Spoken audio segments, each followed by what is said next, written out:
Ela apertou a alça gasta da bolsa contra o corpo, o tecido fino da blusa de algodão, oferecendo pouca proteção contra o vento frio que soprava do mar. Mesmo ali, no coração do centro financeiro do Rio de Janeiro. O arranha-céu imponente à sua frente parecia tocar as nuvens, um monumento de vidro e aço que gritava poder e inacessibilidade, um mundo tão distante do seu pequeno apartamento alugado em Santa Teresa, onde as contas se acumulavam como poeira nos cantos esquecidos. Elisa engoliu em seco, o coração batendo descompassado contra as costelas. Uma mistura de pavor e uma faísca teimosa de esperança. Era ali, naquele templo do capital, que residia sua última chance, o escritório do homem que poderia salvar ou selar seu destino e o de sua avó doente, Ricardo Montenegro. Um nome sussurrado com reverência e temor nos círculos sociais, um milionário recluso e de coração supostamente gelado, que agora precisava de alguém para cuidar do bem mais precioso, e talvez o único elo que ainda o prendia à humanidade, seu filho pequeno. Se o começo dessa história já tocou seu coração, deixe o seu gostei para eu saber. Aproveita, se inscreve aqui no Histórias que Prendem Você, para não perder nenhum capítulo dessa trama. E deixe seu nome nos comentários. Quem sabe ele não aparece com uma saudação especial em uma futura história aqui do canal. Queremos compartilhar narrativas que aquecem a alma e mostram que o amor sempre encontra um caminho. Elisa não era do tipo que se aventurava em territórios desconhecidos. Aos 23 anos, sua vida tinha sido uma sequência de responsabilidades cuidadosamente administradas. Órfã desde cedo, fora criada pela avó materna, Dona Amélia, uma costureira de mãos talentosas e coração gigante, que lhe ensinara o valor do trabalho árduo e da discrição. Elisa retribuíra o amor e o sacrifício da avó com dedicação aos estudos, formando-se com louvor em pedagogia, sonhando em um dia trabalhar com crianças em situação de vulnerabilidade, talvez em uma creche comunitária, como a que frequentara na infância. Sua experiência romântica era inexistente. Os poucos rapazes que se aproximaram foram gentilmente afastados. Sua prioridade sempre fora a avó e a busca por estabilidade. A palavra virgem não descrevia apenas sua condição física, mas um estado de espírito, uma inocência preservada não por escolha religiosa, mas pelas circunstâncias e por um coração que ainda não havia encontrado motivo para se abrir às complexidades do amor. Mas a vida, implacável, tinha outros planos. 6 meses atrás, Dona Amélia sofrera um AVC debilitante. A pequena reserva financeira que tinham evaporou rapidamente entre médicos, exames e a necessidade de cuidados especiais. A única solução viável fora uma casa de repouso modesta, mas digna, cujas mensalidades agora pesavam sobre Elisa como uma bigorna. O emprego de meio período em uma livraria mal cobria suas próprias despesas, e a carta de despejo do apartamento alugado parecia uma sentença iminente. Foi em meio a esse desespero silencioso que a vaga na agência de empregos de elite surgiu como um bote salva-vidas em um oceano tempestuoso. Babá, governanta para filho de empresário, requer discrição absoluta, dedicação integral, regime interno e experiência comprovada. Salário excepcional. A entrevista preliminar na agência fora tensa. A recrutadora, uma mulher impecavelmente vestida com um olhar que parecia radiografar sua alma e suas roupas simples, deixara claro a natureza peculiar do trabalho. O cliente, Sr. Montenegro, era extremamente reservado e exigente. Seu filho, Lucas, de 6 anos, havia perdido a mãe há quase 2 anos e, desde então, tornara-se uma criança silenciosa e arredia. Várias babás experientes haviam tentado e falhado. O Sr.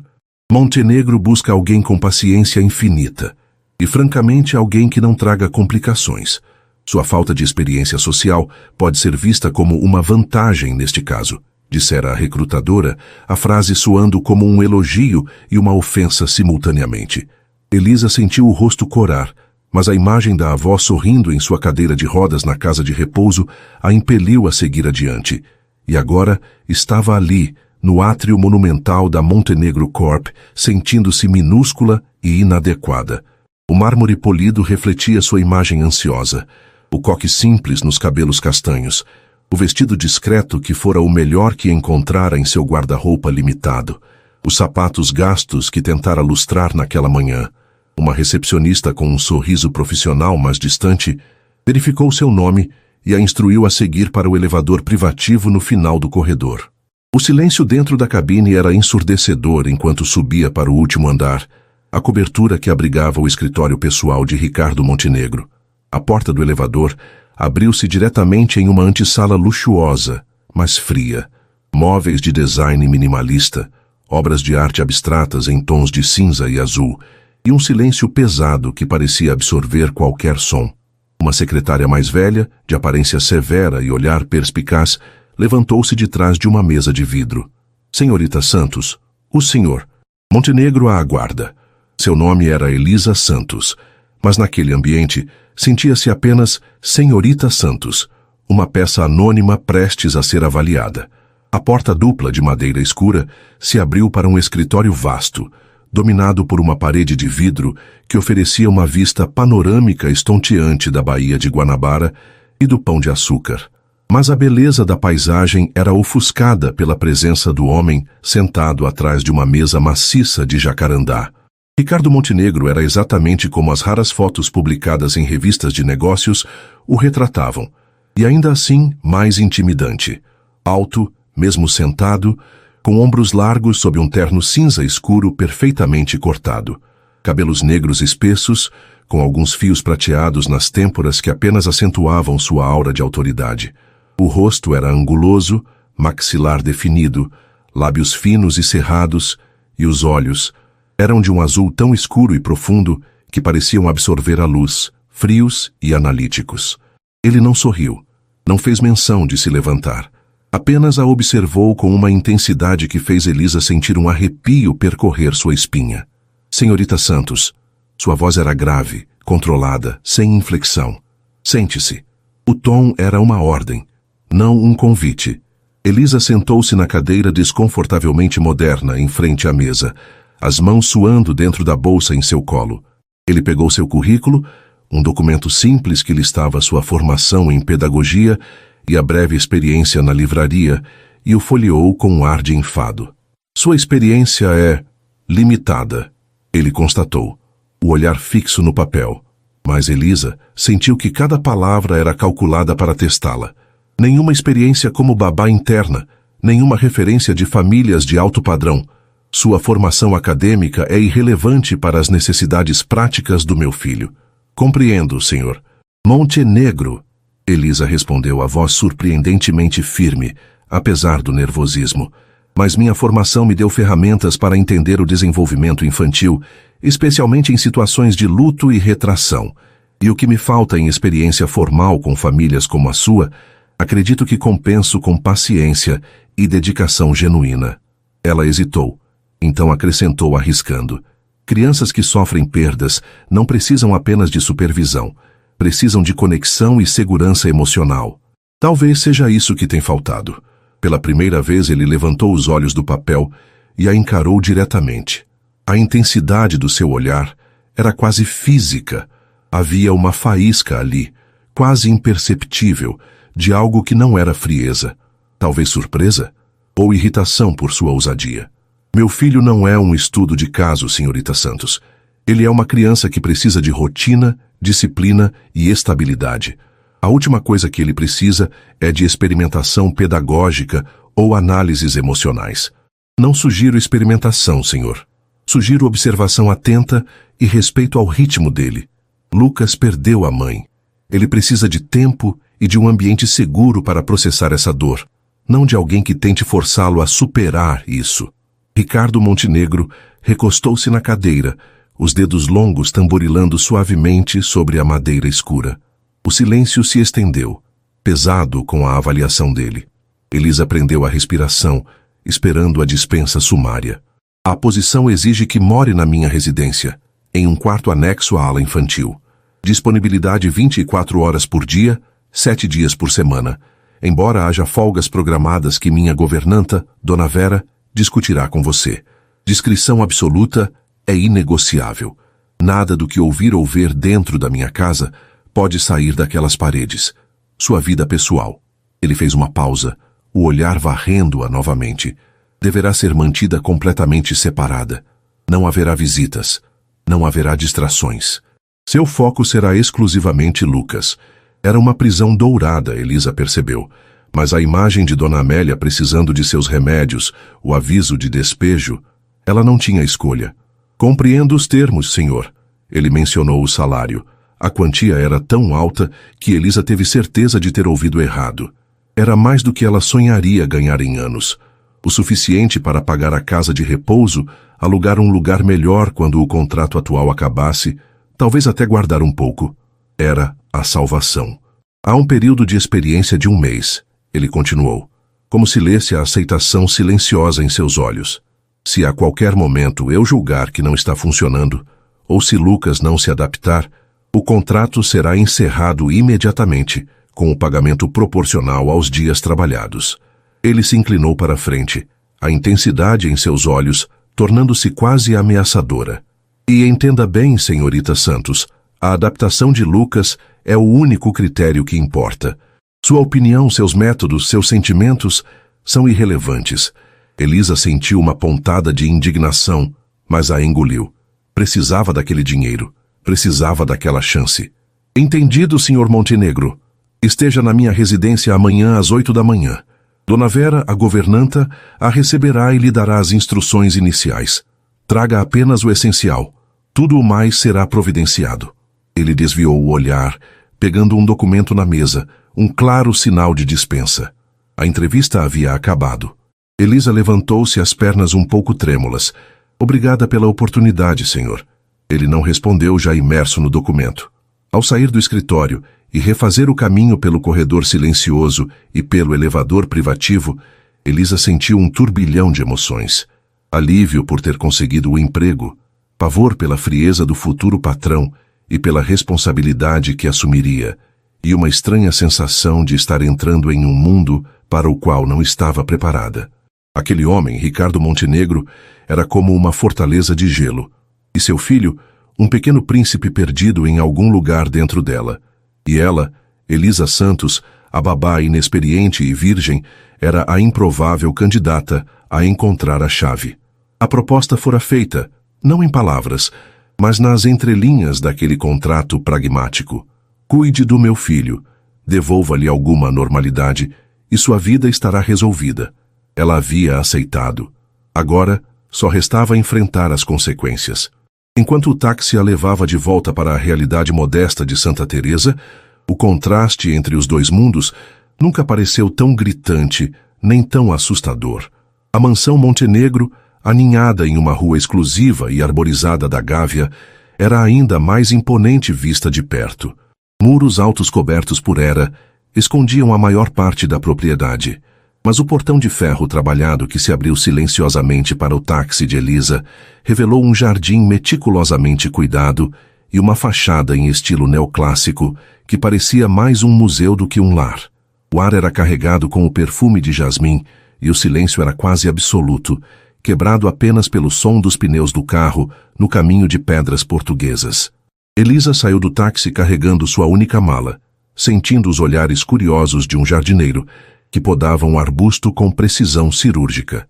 Antes que pudesse chegar à escadaria de mármore que levava à entrada principal, uma mulher de meia-idade, baixa e robusta, vestida com um uniforme cinza impecável, surgiu na porta. Seus cabelos grisalhos estavam presos em um coque severo e seu rosto, embora não hostil, era uma máscara de profissionalismo impenetrável. Senhorita Santos, sou Vera, a governanta. O Sr. Montenegro já saiu para o escritório. Por favor, entre. Sua voz era prática, sem rodeios. O interior da mansão era de uma elegância fria e calculada. Pisos de mármore que refletiam a luz que entrava por janelas altíssimas, móveis antigos misturados a peças de design contemporâneo, tapeçarias valiosas e quadros que pareciam escolhidos mais pelo renome do artista do que por qualquer apelo emocional. Não havia fotografias de família à vista, nenhum brinquedo esquecido, nenhum sinal de que uma criança realmente vivesse ali. O único som era o eco dos passos delas no hall silencioso. Seu quarto fica na ala leste. próximo ao do menino Lucas. Vera explicou, enquanto subiam uma escadaria larga com corrimão de madeira escura. É confortável, com banheiro privativo.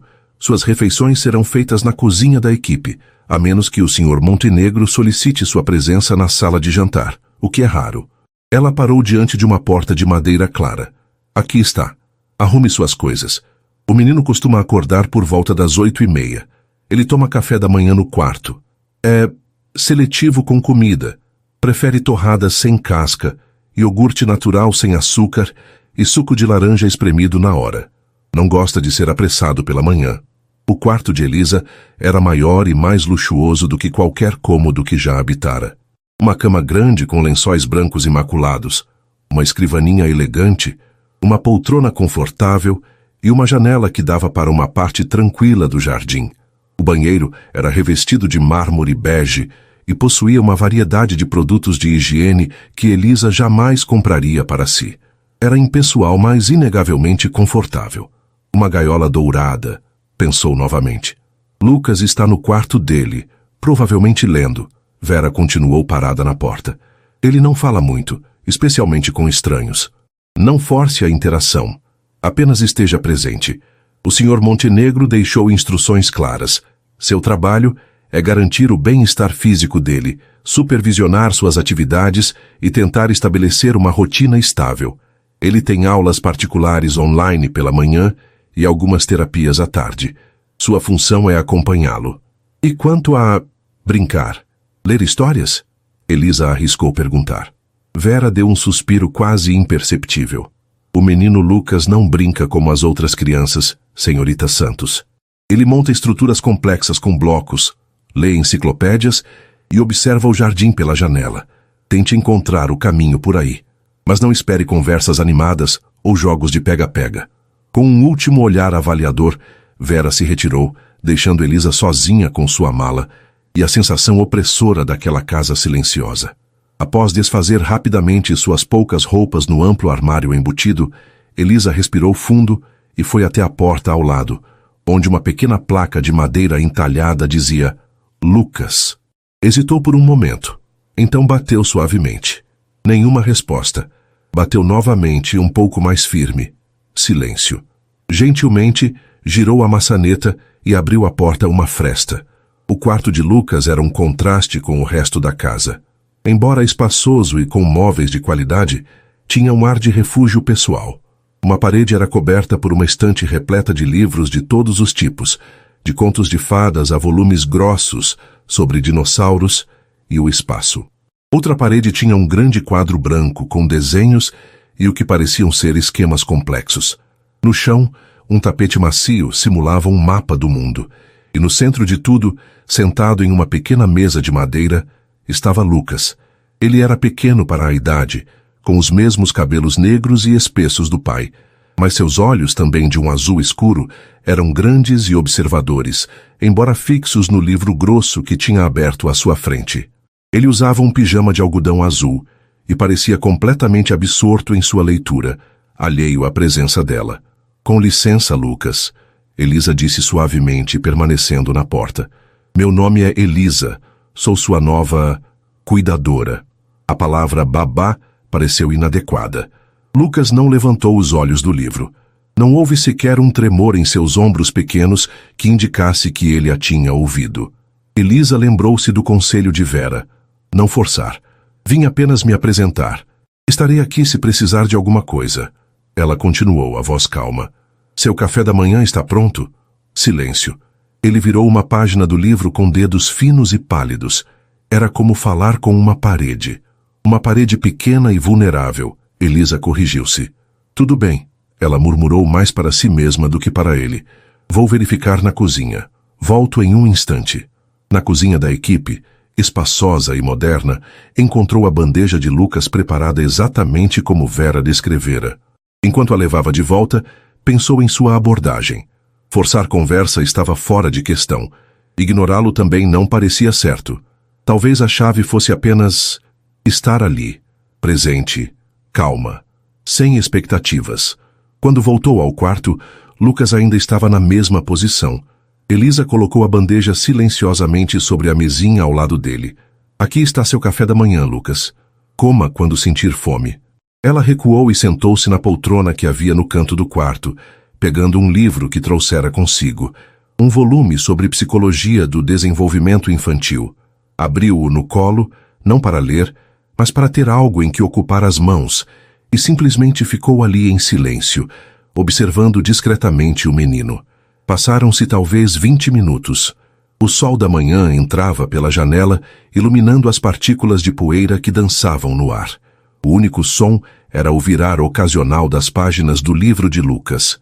Elisa manteve a respiração calma, lutando contra a vontade de preencher o silêncio com perguntas ou comentários. Então, algo aconteceu. Lucas fechou o livro com um baque suave.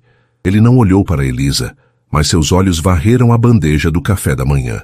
Ele pegou uma torrada, examinou-a cuidadosamente, retirou uma minúscula parte da borda que talvez estivesse um pouco mais tostada e começou a comer em pequenas mordidas metódicas. Depois, bebeu um gole de suco. Elisa sentiu um pequeno triunfo. Ele havia comido. Era um começo, por menor que fosse. Os dias seguintes seguiram um padrão semelhante. Silêncio, rotina, presença calma. Elisa acompanhava Lucas em suas aulas online, sentada discretamente em um canto, observando sua interação mínima com os professores virtuais. Percebeu sua inteligência aguda. Ele absorvia informações complexas com facilidade, mas raramente oferecia respostas voluntárias. Nas tardes, quando a terapeuta ocupacional vinha, Elisa ficava do lado de fora do quarto, respeitando a privacidade da sessão, mas sempre atenta a qualquer sinal de desconforto do menino. As interações com Ricardo eram quase inexistentes. Ele saía antes de Lucas acordar e muitas vezes voltava depois que o menino já estava dormindo. Nas raras ocasiões em que se cruzavam nos corredores ou durante o jantar silencioso de Lucas, que Elisa supervisionava, ele oferecia apenas um aceno formal ou uma pergunta breve sobre o comportamento do filho. Ele comeu bem? Teve algum problema nas aulas? Elisa respondia concisamente, sentindo sempre o peso do olhar analítico dele, como se estivesse constantemente sendo avaliada. Ela começou a notar os pequenos rituais de Lucas, a maneira como alinhava seus blocos por cor e tamanho antes de começar a construir, o jeito como traçava os contornos dos países no tapete de mapa mundi com o dedo, a forma como inclinava a cabeça quando ouvia um pássaro cantar no jardim. Eram pistas, fragmentos de um mundo interior que ele mantinha cuidadosamente trancado. Em uma tarde chuvosa, quase uma semana após sua chegada, Elisa estava sentada no quarto de Lucas enquanto ele desenhava em seu quadro branco. Não eram desenhos infantis comuns, mas diagramas intrincados de algo que parecia uma máquina ou um circuito. Elisa observava a concentração em seu rostinho pálido. Isso parece muito complexo, ela comentou suavemente, sem esperar resposta. O que você está desenhando? Lucas parou, o marcador suspenso no ar. Por um longo momento, ficou imóvel. Então, sem olhar para ela, disse com uma voz quase inaudível: um coletor de energia solar para a casa da árvore. Elisa piscou, surpresa. Ele havia respondido. E havia mencionado uma casa da árvore. Casa da árvore? Existe uma casa da árvore no jardim? Ele assentiu minimamente, ainda sem encará-la. Voltou a desenhar, mas algo na tensão de seus ombros havia relaxado um pouco. Eu adoraria vê-la um dia, Elisa disse com calma. Casas na árvore parecem lugares mágicos.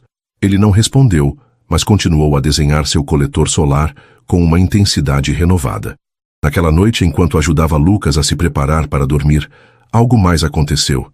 Ele estava na cama, os olhos fixos no teto, e Elisa estava prestes a sair do quarto. Elisa? A voz dele era um sussurro. Ela parou, o coração dando um salto. Sim, Lucas. Você lê histórias? Leio sim. Gosto muito de ler histórias. Ele ficou em silêncio por um momento. Minha mãe lia. A menção à mãe foi como uma pequena chave girando em uma fechadura enferrujada. Elisa sentiu a importância do momento. Que tipo de histórias ela lia? Sobre estrelas e dragões. Estrelas e dragões. Elisa repetiu suavemente. Parece uma combinação maravilhosa. Eu tenho um livro aqui.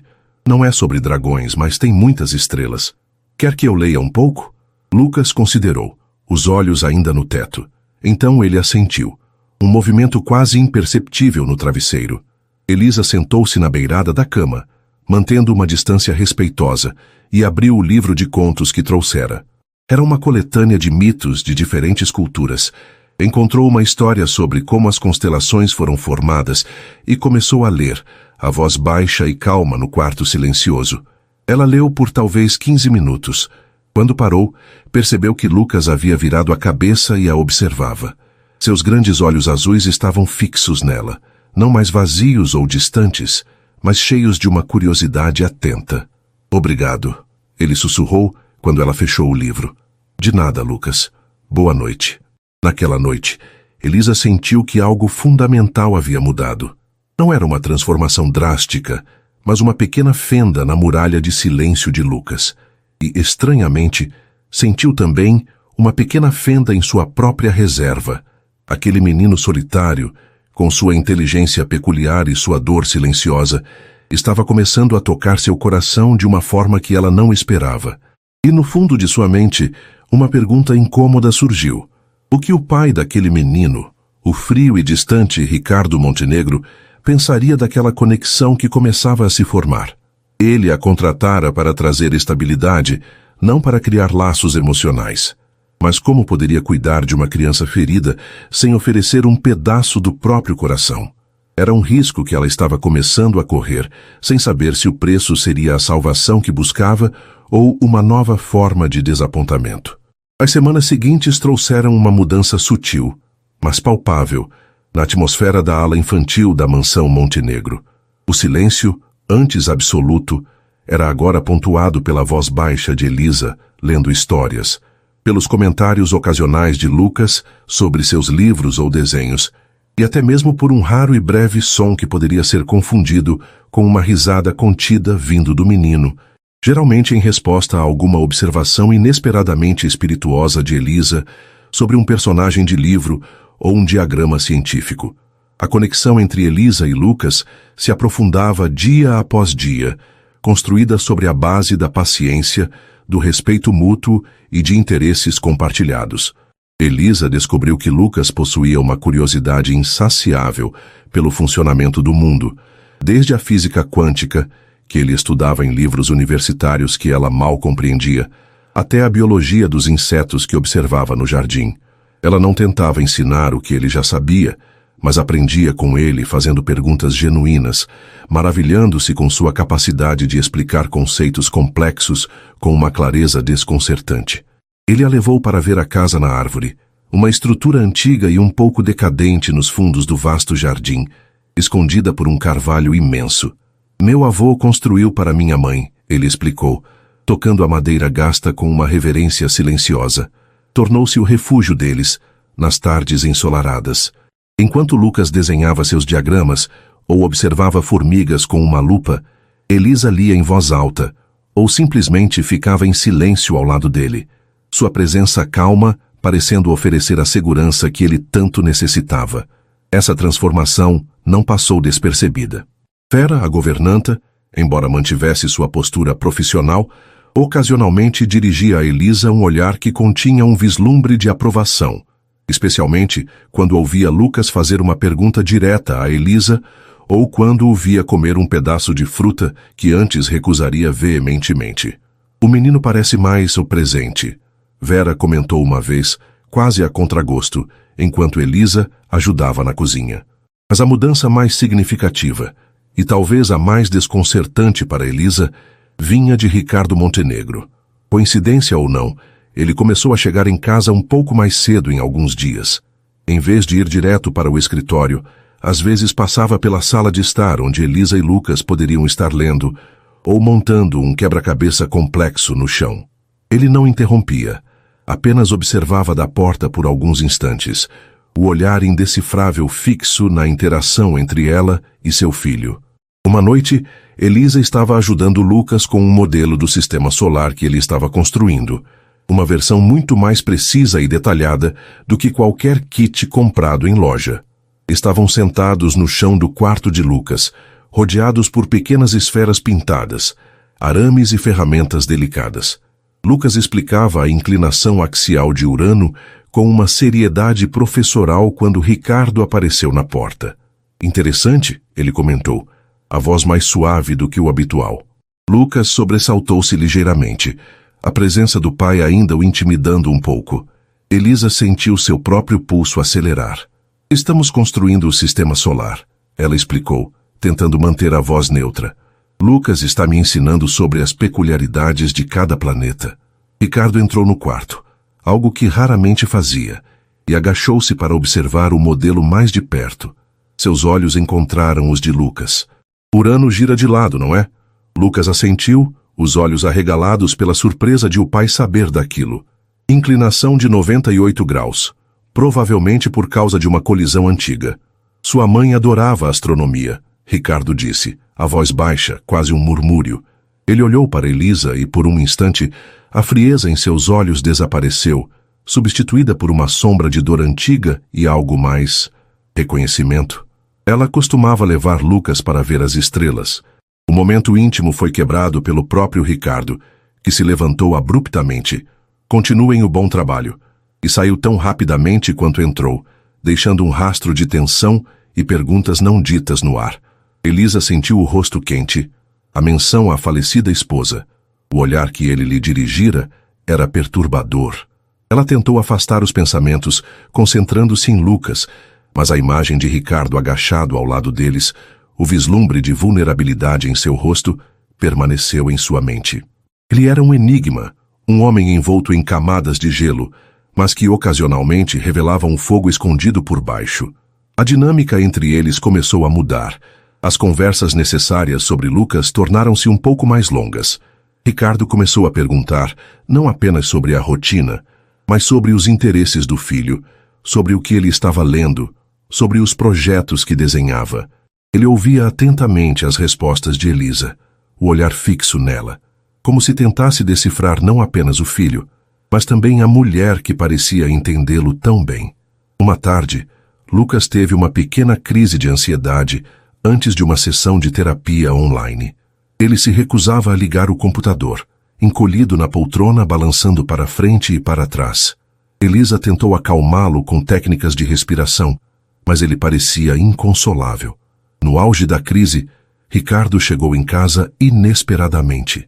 Ao ouvir o choro baixo de Lucas vindo do quarto, ele entrou imediatamente. — O que houve? Ele perguntou, a preocupação genuína vincando sua testa. — Ele está ansioso com a terapia, Elisa explicou rapidamente. Não quer participar hoje. Ricardo olhou para o filho encolhido, depois para Elisa. Por um momento, ela esperou uma reação dura, uma ordem para que Lucas obedecesse. Em vez disso, ele se ajoelhou ao lado da poltrona, ignorando o terno caro amassando no chão. — Lucas, ele disse suavemente. — Olhe para mim. Relutantemente, o menino ergueu os olhos marejados. — Está tudo bem não querer fazer algo hoje, Ricardo continuou, a voz calma e firme. Podemos remarcar a sessão, mas você precisa me dizer o que está sentindo. Com palavras, se puder. Lucas fungou, olhando do pai para Elisa como se buscasse permissão. Elisa deu um leve aceno encorajador. Muito barulho, Lucas sussurrou, apontando para a própria cabeça. E perguntas. Ricardo assentiu, compreendendo. Entendo. Às vezes a cabeça fica barulhenta. Que tal fazermos algo silencioso? Podemos ir ao jardim observar os pássaros? Os olhos de Lucas se arregalaram ligeiramente. Ele amava observar os pássaros. Ele olhou para Elisa, depois de volta para o pai, e assentiu hesitantemente. Ricardo ajudou o filho a se levantar e, antes de sair, olhou para Elisa. Obrigado, ele disse simplesmente, mas o olhar que acompanhou a palavra transmitiu muito mais. Gratidão, alívio, e talvez, apenas talvez, uma admiração que ia além do profissional. Elisa ficou no quarto, o coração ainda acelerado, processando o que acabara de acontecer. Ricardo havia lidado com a crise do filho com uma sensibilidade que ela não esperava. Ele estava mudando. Ou talvez ela estivesse começando a ver o homem que sempre existiu sob a fachada de gelo. E essa percepção era tão assustadora quanto atraente. A atração, antes uma faísca subterrânea, começou a crepitar com mais intensidade. Encontros casuais no corredor pareciam carregados de eletricidade. Um toque acidental de mãos ao pegar o mesmo livro na estante de Lucas enviava ondas de choque por seus corpos. Os olhares se prolongavam, carregados de significados não verbalizados. Ricardo parecia lutar contra isso, suas interações oscilando entre uma formalidade rígida e momentos de inesperada gentileza ou vulnerabilidade. Elisa, por sua vez, sentia-se completamente perdida. A intensidade dos sentimentos que Ricardo despertava nela era avassaladora, especialmente para alguém que nunca havia sequer beijado um homem. Ela se sentia atraída pela sua força, pela sua inteligência e cada vez mais pela dor que ele escondia tão bem. Mas a diferença entre seus mundos, sua posição como empregada, a memória da esposa dele, tudo parecia barreiras intransponíveis. O ponto de virada veio durante um evento beneficente que Ricardo era obrigado a sediar na mansão. Uma noite de gala para a alta sociedade carioca. Elisa deveria manter Lucas longe da confusão, em seus aposentos. Mas Lucas, curioso com a música e as luzes, escapuliu e acabou no meio do salão principal, parecendo pequeno e perdido entre adultos elegantes e barulhentos. Elisa o encontrou rapidamente, mas não antes de alguns convidados lançarem olhares de curiosidade e pena para o filho estranho do anfitrião. Quando Elisa o levava de volta, deu de cara com Ricardo, que se aproximava com uma expressão sombria. Ao seu lado estava uma mulher loira, escultural e vestida em seda vermelha, que olhou para Lucas e depois para Elisa com um misto de desdém e diversão. Ricardo, querido, quem são essas criaturinhas adoráveis? A mulher perguntou com uma voz afetada. Não sabia que a festa incluía entretenimento infantil. Antes que Ricardo pudesse responder, Elisa interveio, a voz calma, mas firme. Lucas estava apenas curioso, senhora. Já estávamos de saída. Ela segurou a mão pequena de Lucas, que tremia ligeiramente. A mulher riu. Ah, a babá. Uma posição tão pitoresca. O olhar de Ricardo endureceu. Helena, ele disse, o tom baixo e perigoso, esta é Elisa Santos, responsável por meu filho, e este é Lucas. Tenho certeza que não quis ser indelicada. A mulher, Helena, pareceu momentaneamente surpresa com a repreensão, mas recuperou a compostura rapidamente. Claro que não, Ricardo, apenas surpresa. Ela deu um sorriso calculado para Elisa. Cuide bem do pequeno. Ele parece precisar. Enquanto se afastava com Lucas, Elisa sentiu o olhar de Ricardo seguindo-a, uma mistura complexa de raiva pela indelicadeza da convidada e algo mais que ela não conseguia decifrar. Aquele incidente, a forma como a outra mulher a tratara, a maneira como olhara para Lucas, cristalizou a precariedade de sua posição. Ela era a babá, a funcionária, invisível, ou pior, um objeto de curiosidade condescendente para aquele mundo. Mais tarde naquela noite, depois que os convidados foram embora e a casa voltou ao seu silêncio habitual, Ricardo bateu à porta de Elisa. Ela abriu, surpresa ao vê-lo ali, ainda de smoking, mas com a gravata afrouxada e um copo de uísque na mão. Peço desculpas pelo comportamento de Helena Fontes esta noite, ele disse sem rodeios, o olhar intenso. Foi inaceitável. Não precisa se desculpar por ela, Sr. Montenegro.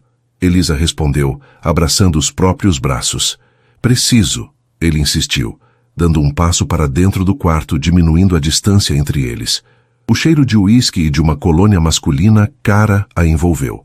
Ninguém tem o direito de falar com você ou com Lucas daquela maneira. Ele fez uma pausa, o olhar varrendo o rosto dela. Você lida com tudo com tanta graça, mais do que eu mereço. Estou apenas fazendo o meu trabalho, ela murmurou, desconfortável com a proximidade e a intensidade dele. Não, ele disse, a voz mais rouca. Você faz muito mais do que isso. Ele ergueu a mão livre como se fosse tocar o rosto dela, mas hesitou, os dedos pairando no ar por um instante antes de recuar. A tensão entre eles era quase palpável. Elisa... Ele começou, mas parou, parecendo lutar contra as próprias palavras. Eu preciso garantir a estabilidade de Lucas, acima de tudo. Eu sei, ela sussurrou. Ele se apegou a você, Ricardo continuou, o olhar buscando o dela. Mais do que a qualquer outra pessoa desde Helena. A menção direta ao nome da esposa falecida, não a socialite, pairou entre eles. Eu preciso que ele tenha essa segurança. que você fique. Elisa sentiu um nó na garganta. Era uma declaração pragmática, focada nas necessidades de Lucas, mas o olhar dele, a tensão em seu corpo, a forma como ele disse o nome dela, sugeriam algo mais. Era uma proposta velada, um pedido para que ela se tornasse uma constante na vida deles, não apenas como babá, mas como algo mais indefinido. A ideia era assustadora e, ao mesmo tempo, fazia seu coração disparar com uma esperança que ela mal ousava reconhecer. Ele estava oferecendo a ela a segurança que ela precisava, mas a que custo? E o que ele realmente queria em troca? A conversa ambígua com Ricardo deixou Elisa em um estado de confusão e ansiedade. Preciso que você fique. As palavras ecoavam em sua mente. Era um apelo pela estabilidade de Lucas ou um desejo pessoal disfarçado de pragmatismo? A intensidade no olhar dele naquela noite sugeria a segunda opção, mas a cautela e a inexperiência de Elisa a impediam de acreditar completamente. Ela era a babá virgem, ingênua sobre os jogos emocionais que talvez fossem comuns no mundo sofisticado de Ricardo Montenegro. Poderia ele estar apenas garantindo a permanência da pessoa que finalmente conseguira se conectar com seu filho recluso, usando a atração que claramente existia entre eles como ferramenta? Nos dias seguintes, a tensão entre eles tornou-se quase insuportável. Ricardo parecia observá-la constantemente, seus olhares carregados de uma emoção que ele lutava para conter. Havia momentos em que a gentileza dele a surpreendia. Um livro sobre desenvolvimento infantil, deixado em sua mesa com uma nota sucinta, um elogio inesperado sobre como ela havia lidado com uma pequena birra de Lucas, um convite para que se juntasse a eles para o jantar. Não na cozinha da equipe, mas na imponente sala de jantar, onde o silêncio era preenchido por conversas hesitantes sobre o dia de Lucas. Elisa sentia-se como se estivesse andando sobre cascas de ovos. Cada palavra, cada olhar trocado com Ricardo parecia ter um peso desproporcional. Seu coração se acelerava sempre que ele estava por perto, e ela se pegava pensando nele em momentos inadequados, imaginando como seria sentir o toque daquela mão que quase acariciou seu rosto. A culpa a corroía. Estava ali para cuidar de Lucas, não para se apaixonar pelo pai dele, um homem complicado, ainda de luto e pertencente a um universo socialmente inatingível para ela. Lucas, alheio à tensão adulta, continuava a florescer sob os cuidados de Elisa. Começou a fazer perguntas sobre a mãe, perguntas que Elisa respondia com honestidade e delicadeza, compartilhando as poucas informações que Ricardo lhe dera e incentivando Lucas a perguntar diretamente ao pai. Ele também começou a demonstrar um afeto mais aberto por Elisa, buscando sua mão em momentos de insegurança ou presenteando-a com desenhos detalhados de constelações ou insetos. Foi justamente esse apego crescente de Lucas que se tornou o estopim da crise. Uma tia de Ricardo, irmã mais velha de seu pai, Dona Beatriz Montenegro, uma matriarca da sociedade carioca, conhecida por sua língua afiada e opiniões conservadoras, veio fazer uma visita de inspeção não anunciada. Ao contrário da socialite Helena Fontes, Dona Beatriz não era apenas superficialmente indelicada, era genuinamente controladora e desaprovadora. Desde o momento em que entrou na mansão, seus olhos críticos pousaram em Elisa. Ela a interrogou sobre suas origens, sua família, órfã, criada pela avó costureira. Que pitoresco! Sua formação e, principalmente, sobre seus métodos com Lucas. Francamente, Ricardo, Dona Beatriz disse ao sobrinho durante o almoço, ignorando a presença de Elisa como se fosse parte da mobília, esse menino precisa de mais firmeza, não dessa babá que parece tratá-lo como se fosse de cristal. Na minha época, crianças difíceis levavam umas palmadas e aprendiam a se comportar. Os tempos mudaram, tia Beatriz. Ricardo respondeu, a voz tensa. E Lucas não é difícil, ele apenas processa o mundo de forma diferente. Elisa tem feito um trabalho excepcional. Excepcional em quê? Em deixá-lo viver nesse mundinho particular dele? Retrucou a velha senhora. E essa proximidade toda não me parece apropriado. Uma moça jovem, solteira, morando na mesma casa, dá margem a comentários. Que o olhar dela dardejou de Ricardo para Elisa, carregado de insinuação. Elisa sentiu o sangue fugir de seu rosto. Lucas, sentado ao lado dela, pareceu encolher-se, seus olhos buscando os de Elisa com apreensão. Nos dias seguintes, Dona Beatriz tornou a vida de Elisa um inferno sutil. Contradescia suas orientações a Lucas, oferecia doces que ele não podia comer, fazia comentários depreciativos sobre as roupas ou o comportamento de Elisa na frente dos outros empregados, e o pior de tudo, tentava minar a confiança de Ricardo nela. Você a deixa sozinha com ele o dia todo, Ricardo, ela dizia ao sobrinho em voz alta, o suficiente para que Elisa ouvisse do corredor. Como sabe o que realmente acontece? Moças assim, sem família, sem conexões, podem ser interesseiras. Já pensou que ela pode estar se aproveitando da sua situação, da sua vulnerabilidade? Ricardo defendia Elisa, mas a semente da dúvida, plantada por uma figura de autoridade familiar, parecia encontrar um terreno fértil em sua natureza desconfiada e em seu medo de ser ferido novamente. Elisa percebeu uma mudança sutil nele, um retorno à formalidade, um olhar mais calculista, uma distância renovada. O golpe final veio de forma inesperada. Dona Beatriz, alegando querer organizar algumas joias antigas da família, pediu acesso ao cofre de Ricardo. Mais tarde naquele dia, ela chamou Ricardo e Elisa à biblioteca, o rosto uma máscara de choque e preocupação fingidos. Ricardo, querido, algo terrível aconteceu. Ela anunciou a voz embargada. O broche de safiras da sua mãe, aquele que ela usou no casamento, sumiu do cofre. Seus olhos acusadores fixaram-se em Elisa. Eu só permiti que a senhorita Santos entrasse brevemente aqui para buscar um livro para Lucas mais cedo. Ninguém mais esteve aqui. Elisa ficou paralisada, o horror gelando suas veias. Dona Beatriz, eu nunca me aproximei do cofre. Eu nem sabia onde ficava, protestou a voz tremendo. Ora, menina, não precisa mentir, disse a velha senhora com falsa compaixão. Talvez tenha sido um impulso, uma peça tão valiosa. Ricardo olhou de sua tia para Elisa, o rosto indecifrável, mas a antiga frieza parecia ter retornado com força total. Elisa, ele disse, o tom cortante, você tem algo a me dizer? A pergunta, a forma como ele a olhava, não com raiva, mas com uma decepção fria e calculista, foi como uma faca no coração de Elisa. Ele estava considerando. Ele estava realmente considerando que ela, que havia dedicado cada minuto a cuidar de seu filho, que estava se apaixonando por ele contra todo o bom senso, seria capaz de roubá-lo. A dor da suspeita foi mais aguda do que qualquer insulto de Dona Beatriz. Não, Elisa respondeu, a voz embargada pelas lágrimas que se recusava a derramar. Não tenho nada a dizer, Sr. Montenegro, porque não fiz nada. Ela viu a hesitação nos olhos dele, a luta interna entre a acusação da tia e o que ele talvez sentisse por ela.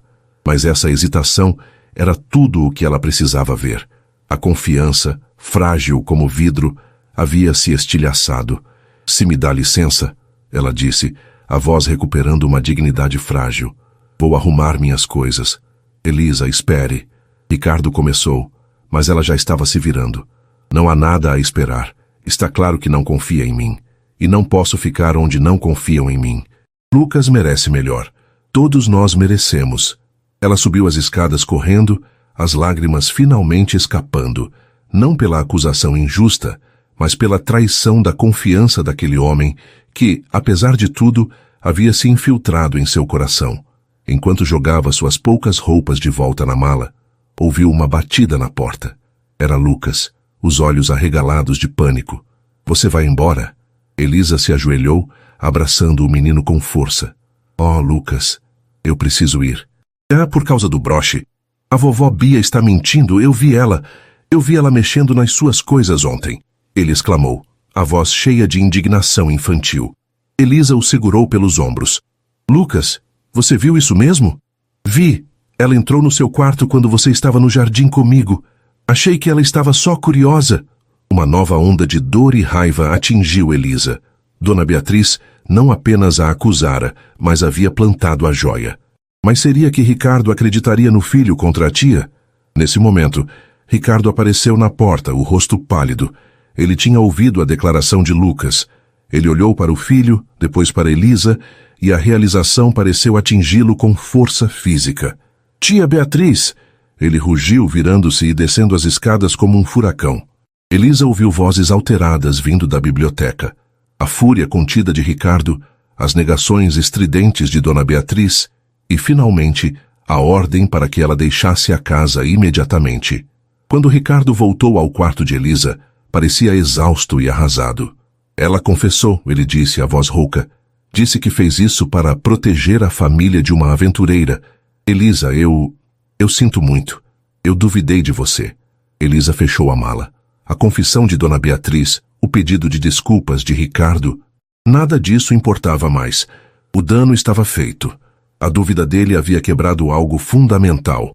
Eu agradeço por acreditar em Lucas, ela disse, a voz fria, protegendo o coração ferido. Mas preciso ir mesmo assim. Não, Elisa, por favor, ele implorou, dando um passo à frente. Eu cometi um erro terrível. Estava cego pela desconfiança, pelo medo. Por favor, fique. Por Lucas. Por mim. Era a primeira vez que ele a incluía tão diretamente. Por mim.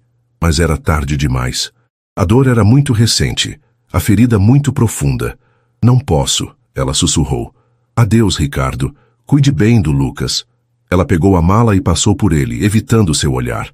Lucas começou a chorar, agarrando-se à perna dela. Não vá, Elisa. Não vá. O coração de Elisa se partiu em 1000 pedaços. Ajoelhou-se novamente, beijou o topo da cabeça do menino. Eu sempre vou me lembrar de você, meu pequeno astrônomo. Seja corajoso.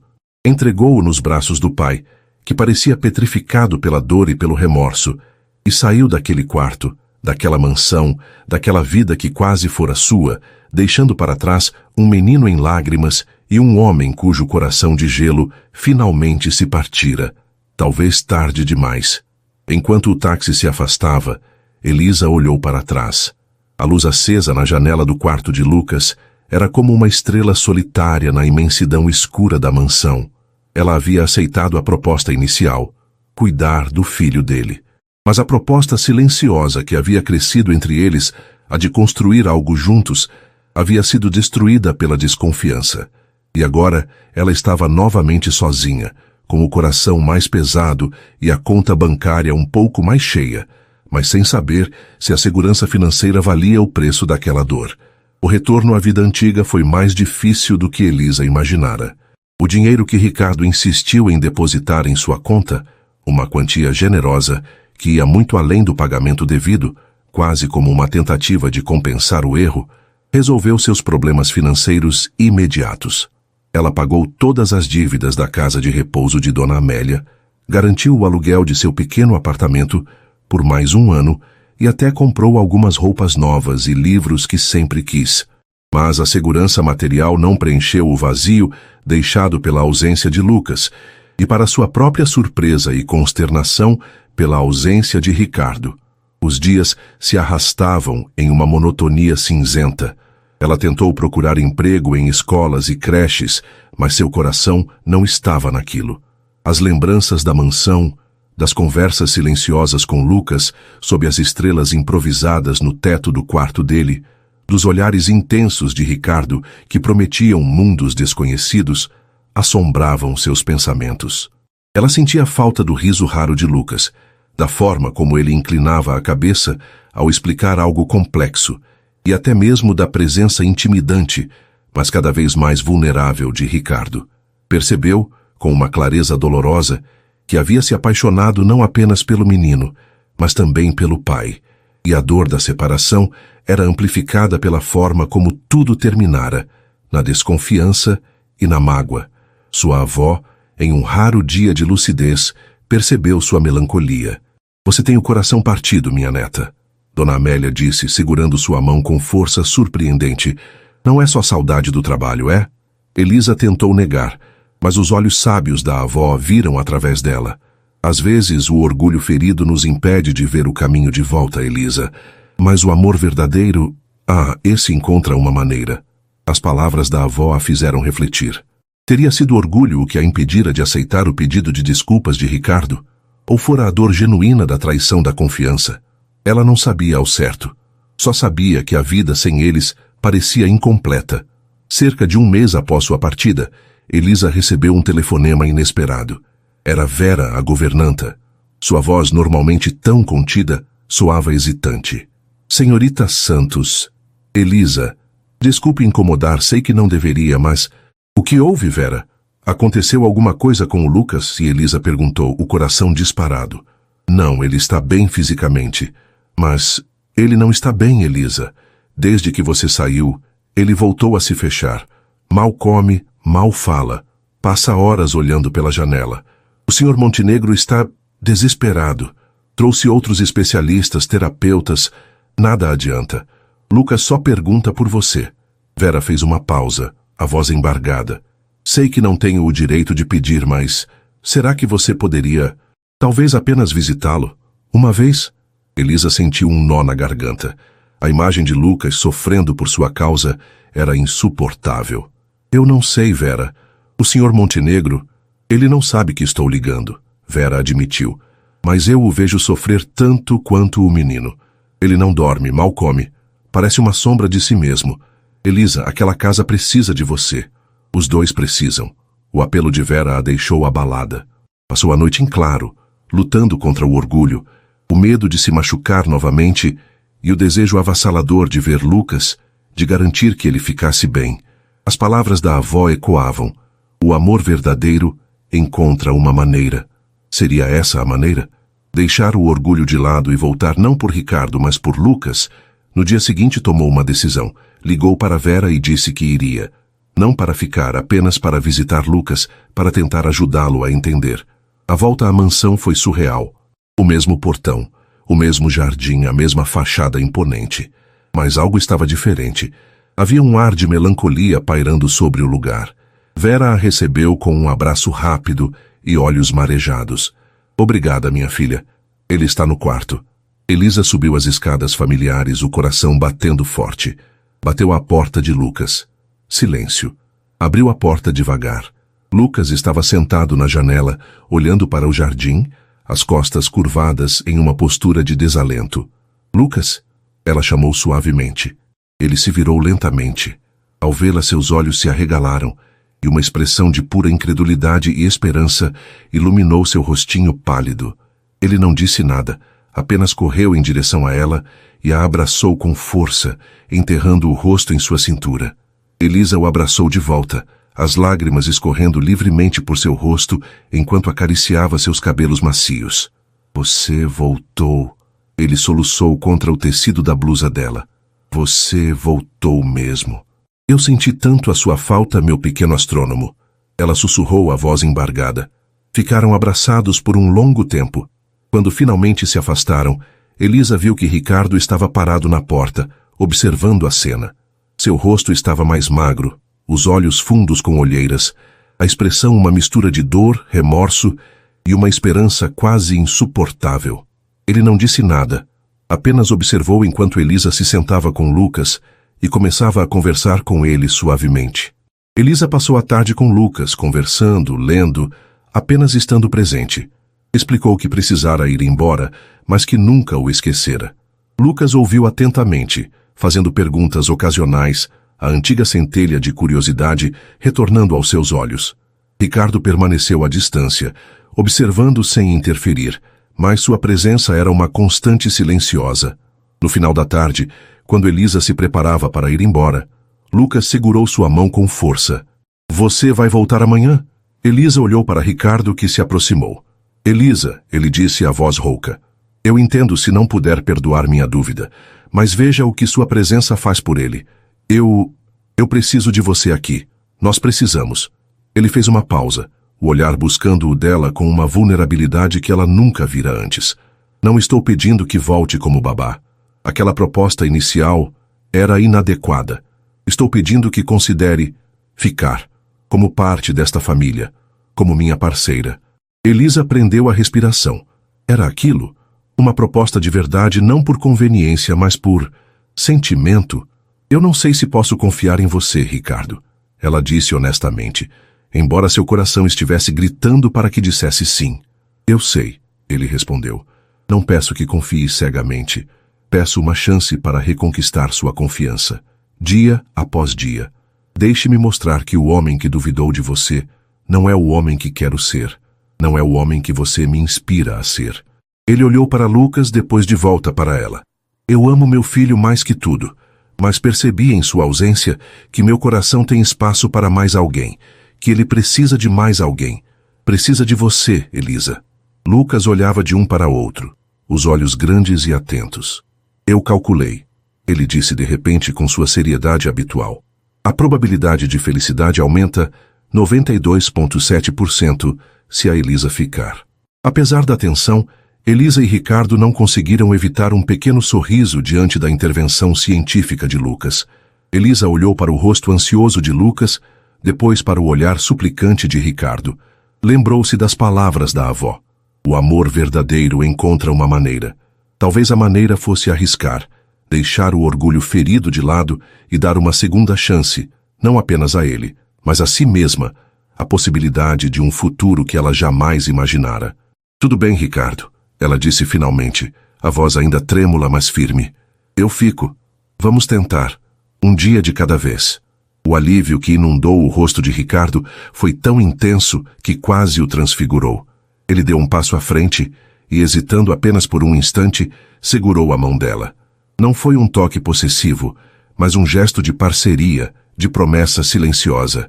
Lucas sorriu, um sorriso genuíno e radiante que iluminou todo o quarto.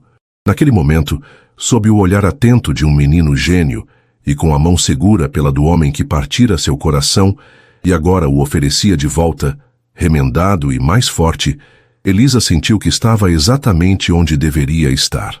A proposta final não fora feita com palavras calculadas ou contratos, mas com a vulnerabilidade de corações que se reconheciam na dor e na esperança. E ela, a babá virgem que entrara naquela casa por necessidade, havia aceitado não apenas um emprego, mas a chance de construir um amor improvável, uma constelação única no universo particular daquela família. O caminho seria incerto, mas pela primeira vez em muito tempo, Elisa sentiu que não estava mais apenas sobrevivendo, estava começando a viver. E assim termina mais uma história aqui no nosso canal. E aí, gostou? Se essa trama te prendeu e você não quer perder nenhuma das próximas narrativas emocionantes, então não se esqueça. Inscreva-se agora no Histórias que Prendem Você e ative o sininho para receber todas as notificações. Seu like também ajuda muito o canal a crescer. Muito obrigado pela companhia e te espero na próxima história.